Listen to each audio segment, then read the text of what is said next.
Sound తక్కువ పెట్టి bank క్వార్టర్స్కి వెళ్ళాడు. చొక్కా పట్టుకుని టపీ టపీ టపీ మీద 4 పీకి ఇక్కడ తీసుకొచ్చారు. అదేంటండి అలా ఎట్టుంది? నమస్కారం అయ్యా. ఏదిరా మా అమ్మాయి ఇంటర్మీడియట్ జిల్లాలో ఫస్ట్ వచ్చింది. పైసలు కూడా చదువుతానంటుందయ్యా. హాయ్ హలో ఫ్రెండ్స్, నేను మీ నాగమని. నేను ఈరోజైతే ఎండు రొయ్యలతోటి 2 రకాల వంటలు చేస్తున్నా. ఎలా చేస్తున్నానో చూసి ట్రై చేయండి. వీడియో కూడా పూర్తి దాకా చూసి ట్రై చేసి కామెంట్ చేసి సబ్స్క్రైబ్ చేసుకోండి. రొయ్యలు అయితే ఇలా ఏగిపోయినాయి. ఈ పక్కకు ఒక గిన్నెలో తీసుకుందాము. ఫస్ట్ అయితే ఈ రొయ్యలు వేపుకున్నా కదా, ఈ చల్లారినాక ఈ తోకలు ఈ ముండ్లని తీయాలి. ఎందుకంటే ఇదంతా చెత్త చెత్త కూరలు మంచిగా అనిపించదు. నాకైతే ఇంట్రెస్ట్ ఉండదు, ఇవి తినబుద్ధి కాదు. అందుకోసమే ఇలా క్లీన్ చేసుకొని అయితే ఒక్కొక్కటి వేసుకుంటున్నా. ఈ కొంచెం వేడి చేస్తేనే ఈజీగా ఇరిగిపోతాయి కాబట్టి కొంచెం వేడి చేసుకొని తీసుకోవాలి. ఇవన్నీ రొయ్యలు సాఫ్ చేస్తే మొత్తం ఇంత చెత్త వెళ్ళింది. ఈ క్లీన్ చేసిన ఈత కూరకు రొయ్యలు ములక్కాడల కూర ఉండేటందుకు ఏమో రొయ్యల కారం పొడి చేయాలి. నాకు ఒకరు చెప్పిర్రు ఇది బాగుంటుందని, ఫోన్ చేసి ఇది చేయమని మా చుట్టాలే. అందుకోసం నేను చేసి ట్రై చేస్తా. ఫస్ట్ టైం ఇది కూడా నేను ట్రై చేయడం రొయ్యల కారం పొడి అని. ఇది ములక్కాయలతో చేయడం కూర అయితే సెకండ్ టైం బాగుంటుంది. టేస్ట్ కూడా ఒకసారి ట్రై చేసి చూడండి మీరు కూడా. కడాయి పెట్టుకున్నా. కడాయి వేడెక్కాక రొయ్యలు కొంచెం వేపుకుందాము, ఎందుకంటే కొంచెం పచ్చిగా ఉన్నాయి. రొయ్యలు వేగిపోయినాయి. ఇప్పుడు ఒక్క చుక్క నూనె వేసుకొని ఇంకొకసారి అటు ఇటు కలుపుకుందాం. వేగిపోయినాయిగా, ఇప్పుడు వీటిని సైడ్కి తీసుకుందాం. కడాయిలో నూనె పోసుకున్న ఆవాలు, జీలకర్ర, ఉల్లిగడ్డ 2 పెద్ద సైజు ఉల్లిగడ్డలు వేసుకుంటున్నాను నేను దీంట్లోకి. ఉల్లిగడ్డ ఉడికింది. అల్లం వెల్లిపాయ పేస్టు, పసుపు, ఈ 2 కూడా 1 సెకండ్ అట్లా కలుపుకోవాలి పచ్చివాసన పోయినాక. నేనైతే ఇక్కడ 3 పెద్ద పెద్ద టమాటాలు తీసుకున్నా. చిన్న చిన్న ముక్కలు వీలైనంత చిన్న కట్ చేసుకొని టమాటా ముక్కలు వేసుకోవాలి. ఉప్పు వేస్తున్నా ఫస్టే, ఎందుకంటే టమాటాలు బట్టి మంచిగా జల్లిన ఉడికిపోతాయి. టమాటాలు గుజ్జు అవుతుందని. మూత పెట్టుకుందాం. 10 నిమిషాల తర్వాత టమాటా ముక్కలు కూడా మంచిగా ఉడికిపోయినాయి.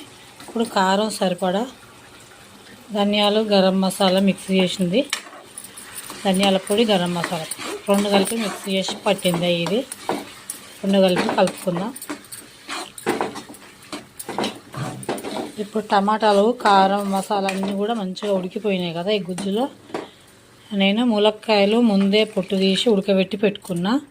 ఆ నీళ్ళతో పాటు ఇందులో వేసుకుందాం మసాలాలు.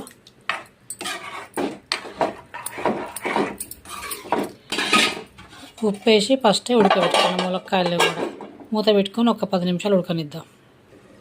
ఇప్పుడు మూత తీసి చూద్దాం. మంచిగా ఉడికిపోయింది కదా, నూనె మీదకి తేలుతుంది. ఇప్పుడు ఈ ములక్కాయల ఈ గ్రేవీలో నేను ముందే చింతపులుసు తీసి పెట్టుకున్నా. మనకు రుచికి సరిపడా చింతపులుసు పోసుకుందాం దీంట్లో. ఇది పల్సగానే ఉంది కాబట్టి నేను మరింత పోసిన. చిక్కగా ఉంటే కొంచెం రుచి చూసుకొని, ఎక్కువ పుల్లగా కాకుండా మామూలుగా చూసుకొని పోసుకోరి. ఇది ఒకసారి ఉడకనిద్దాం. ఎసరు పొంగొచ్చేలోపు నైపు పెట్టుకున్న రొయ్యలు ఉన్నాయిగా, అవి నీళ్ళలో వేసుకొని కొంచెం లైట్గా అటు ఇటు దులపరుచుకొని మరిగే ఎసరు వేసుకుందాం. ఏదైనా చెత్త చెదారం ఉన్నా పోతుంది. కొంచెం మరిగే నీళ్ళలో వేసుకొని అటు ఇటు కడుక్కోవాలి. ఇది కూడా మంచిగా ఉడికొచ్చింది కదా, ఈ కడుక్కున్న రొయ్యల్ని వేసుకుందాం.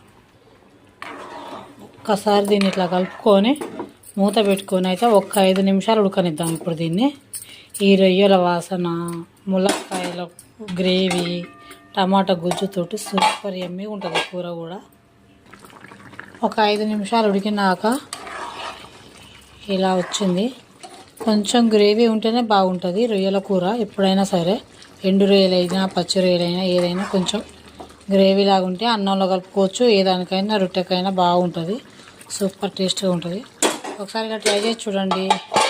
స్టవ్ ఆఫ్ చేసుకొని సర్వ్ చేసుకోండి. ఇప్పుడు మనం ఇంకొక వంట రెడీ చేసుకుందాము. రొయ్యలతోటి ఎండు కారం, కొంచెం అంత నూనె వేసుకొని దాంట్లో మెంతులు, ఆవాలు, జీలకర్ర అవి వేగిపోయినాయి కదా, దీంట్లో కొంచెం అంతా మినప్పప్పు, కొంచెం శనగపప్పు,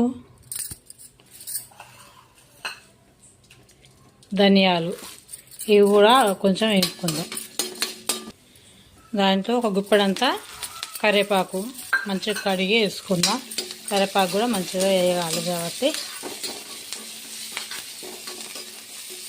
మంట మాత్రం మీడియం పెట్టుకొని వేపుకోవాలి. ఫాస్ట్ పెట్టుకుంటే ముందు వేసినవన్నీ మాడిపోతాయి, ఎంత వేసినవి సరిగ్గా వేయగవు, మంచిగా ఉండదు. కాబట్టి మనం ఇప్పుడు కారానికి సరిపడా మిరపకాయలు, ఎండి మిరపకాయలు నేనైతే తొడిమలు తీసి పెట్టుకున్నా. ఎందుకు కౌసు ఉంటుంది కాబట్టి కొంచెం ఘాటుగా ఉంటే మిరపకాయలు నేనైతే వేసుకుంటున్నా మరిన్నే. ఇప్పుడు మిరపకాయలు కూడా వేగినాయి కదా, కొంచెం చింతపండు, కొంచెం పులుపు కోసం చింతపండు వేసుకుంటున్నా. అన్నీ మొత్తం వేగినాక వేసుకుంటే మళ్ళీ ఇంకో సెకండ్ సారి వేగవు మాడుతుంటాయి కాబట్టి అన్నీ ఒకదాని తర్వాత ఒకటి ఎంపుకోవాలనుకుంటే తీసుకోవాలి. పక్కకు తీసిపెట్టి ఒక్కొక్కటి కూడా ఎంపుకోవచ్చు. వద్దులే ఒకే గిన్నెలో అన్నీ ఎంపుకుందాం అనుకుంటే ఇలా కూడా ఎంపుకోవచ్చు. కొంచెం పసుపు, ఇప్పుడు ఇవాళ దాకా ఎంపుకున్నాం కదా కొంచెం అంతా, మళ్ళీ అవి కూడా ఎంపుకుందాము. ఎండు రొయ్యల్ని నూనెలో దాంట్లోనే ఇవి కూడా కలుపుకుంటూ అయితే ఒక 10 నిమిషాలు అయితే మంచిగా వేగనిద్దాము. దీంట్లో ఎల్లిపాయలు కూడా ఒక 7-8 గల్ల అయితే నేను ఎల్లిపాయల పొట్టు తీసుకున్నా. ఉప్పు నేనైతే కల్లుప్పు వాడుతున్నా. ఉప్పు నాకు రుచికి సరిపడా వేసుకుంటున్నా. అది కూడా దీంట్లో వేగిపోతే కొంచెం మంచిగా మిక్సీ అవుతుందని, వేడి కాగానే పుల్లలు అవుతుంది కదా, మంచిగా పొడి అయిపోతుంది. నేను అన్నీ వేసినా కానీ ఇందులో పల్లీలు వేయడం మర్చిపోయినా, అందుకే మధ్యలో గుంటలాగా తీసి కొంచెం పల్లీలు వేపుకుంటున్నా. వేగిపోయినాయి పల్లీలు కూడా. ఇవన్నీ కూడా చల్లారబెట్టుకొని ఇప్పుడు మిక్సీ పట్టుకుందాము. స్టవ్ ఆఫ్ చేసుకొని చల్లారబెట్టుకుందాం. ఇప్పుడు ఈ చల్లారిపోయినాయి కదా, మిక్సీ జార్లో తీసుకుందాం, మిక్సీ పట్టేసుకుందాం. వీటిని కొంచెం నీసు లేని ముద్ద దిగని వాళ్ళైతే ఇలా కారం పొడి చేసి పెట్టుకొని వేడి అన్నంలో కొంచెం నెయ్యి వేసుకొని తింటే చాలా బాగుంటుంది. నేనైతే ఎప్పుడు ట్రై చేయలే, ఫస్ట్ టైమే. కాకుంటే కూర తిన్నా కానీ ఇలా పొడి అయితే ఇప్పుడు ట్రై చేయలే. నాకు ఒకళ్ళు సజెషన్ చెప్పిర్రు బాగుంటుందని, దానివల్ల చేస్తున్నా. తిని చూస్తే ఎట్లా ఉంటుందో, నేను కూడా ట్రై చేస్తున్నా. మీకు కూడా ఏదైనా తెలిసిన వంటలు ఉంటే నాకు కామెంట్ చేయండి, నేను చేసి చూపిస్తాను. ఫైనల్గా పొడి అయితే మంచిగా రెడీ అయింది. మనం కారం పొడిలాగానే ఉంది కానీ మంచిగా రొయ్యల ఫ్లేవర్ తోటి సూపర్ యమ్మీగా ఉంది. ఇలా నేనైతే చల్లారబెట్టుకొని జార్లో వేసుకుంటున్నా, వేడి అన్నంలో వేసుకొని తినేటందుకు. షేర్ చేసి కామెంట్ చేసి సబ్స్క్రైబ్ చేయండి, సపోర్ట్ చేయరు నా ఛానల్కు. మీకు ఇంకా వేరే ఏదైనా తెలిసిన వంటకం ఉంటే నాకు కామెంట్ చేయరు, ట్రై చేసి చూపిస్తాను. మేము కూడా టేస్ట్ చేస్తాం అలాగే.